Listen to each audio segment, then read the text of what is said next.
Selamat pagi dan selamat datang ke Stadium Sultan Ibrahim di Iskandar Puteri untuk kita menyaksikan saingan Liga Super Malaysia 2025-2026 di antara Johor Darul Ta'zim dan juga Kuala Lumpur City. Ini merupakan aksi bagi minggu ke-24 untuk saingan Liga Super Malaysia 2025-2026.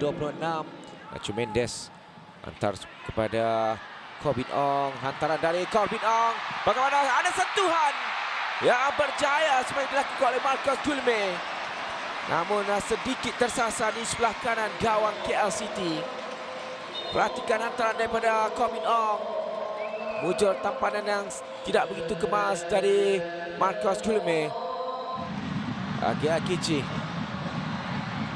Percubaan terus dan jaringan yang pertama.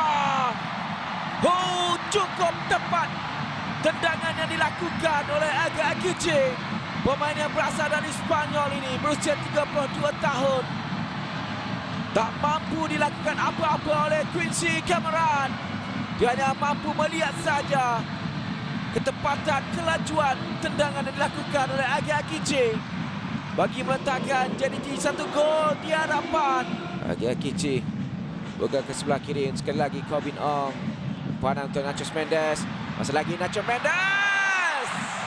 Oh, sedikit saja untuk Nacho Mendes. Perhatikan, dia tidak diberikan tentangan, tidak ada kawalan.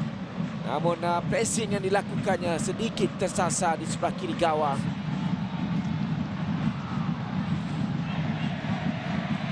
Peluang ketiga untuk Oscar Ribas. Satu kedudukan yang cukup mudah disempurnakan oleh Oscar Ribas. Melihatkan bagaimana dia berjaya untuk melepasi kawalan pemain-pemain pertahanan KL City. Kita saksikan dia berjaya melepasi kawalan Declan Lambert sebelum melepaskan satu sepakan yang mudah untuk menewaskan Quincy Cameron.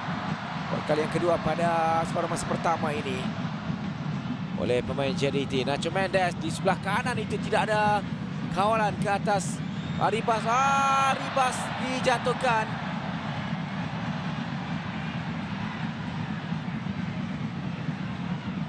Dan Litvin akan dilayangkan kad kuning.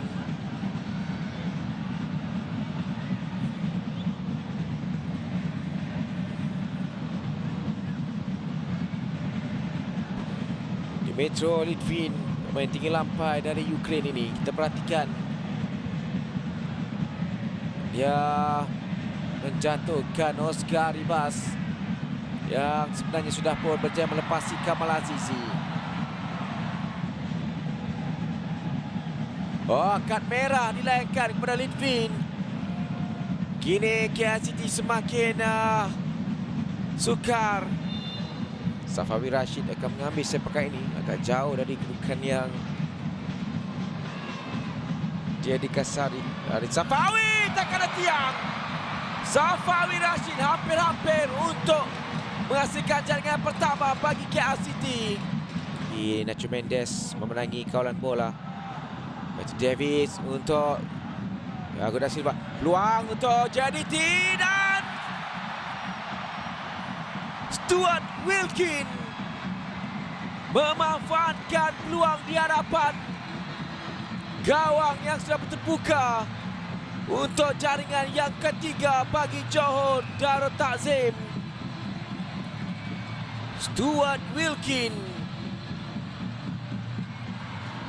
kemasukannya memberikan impak untuk jaringan yang ketiga buat Johor Darul Ta'zim. Kita lihat dia berada di kedudukan yang cukup baik. Lagi Hidalgo untuk Aidin. Jaringan yang keempat. Aidin Muyaji melakukan umpanan yang cukup penting kepada Tito Martin sebelum pemain itu memastikan jaringan yang keempat untuk JDT untuk menewaskan Quincy Cameron buat kali yang keempat pada malam ini. Kita lihat Hidalgo untuk Aidin Muyaji dan Tito Martin menyempurnakan tugasnya dengan cukup baik. bagi menghadakan jaringan yang keempat. Ruang untuk satu lagi jaringan. Hanya tampanan diperlukan untuk Aidin Mujagic memastikan namanya juga berada dalam senarai penjaring. Aidin Mujagic untuk 5 gol bagi JDT. Kita perhatikan satu sentuhan mudah untuk memastikan jaringan yang kelima buat JDT. Aidin Mujagic menyempurnakan cubaan awal dari Hidalgo, namun sentuhannya itulah yang membuatkan bola itu masuk ke dalam gawang. Serangan penjuru atas diambil. Satu lagi antara kebagian Fapo, tandukan dan jaringan yang ke-6. Israfilov pula yang meletakkan namanya selaku penjaring. Edi Israfilov untuk jaringan yang ke-6 bagi JDT. Membenam cabaran KL City untuk aksi minggu ke-24. Edi Israfilov,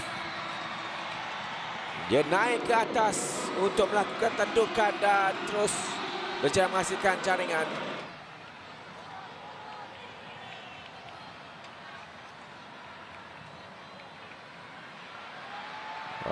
Peluang, satu lagi peluang untuk JDT dan diselamatkan oleh tiang gol. Masih lagi berkedudukan dan jaringan yang ke-7. Manuel Hidalgo. Namun pengadil sudah pun mengangkat bendera. Apakah offside? Jadi dibatalkan jaringan dari Hidalgo itu. Untuk kekal 6 jaringan saja setakat ini. Kita perhatikan dari Hidalgo.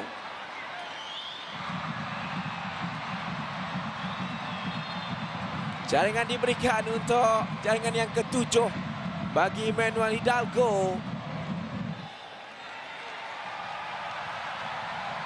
Dan begitulah tamat aksi di Stadium Sultan Ibrahim.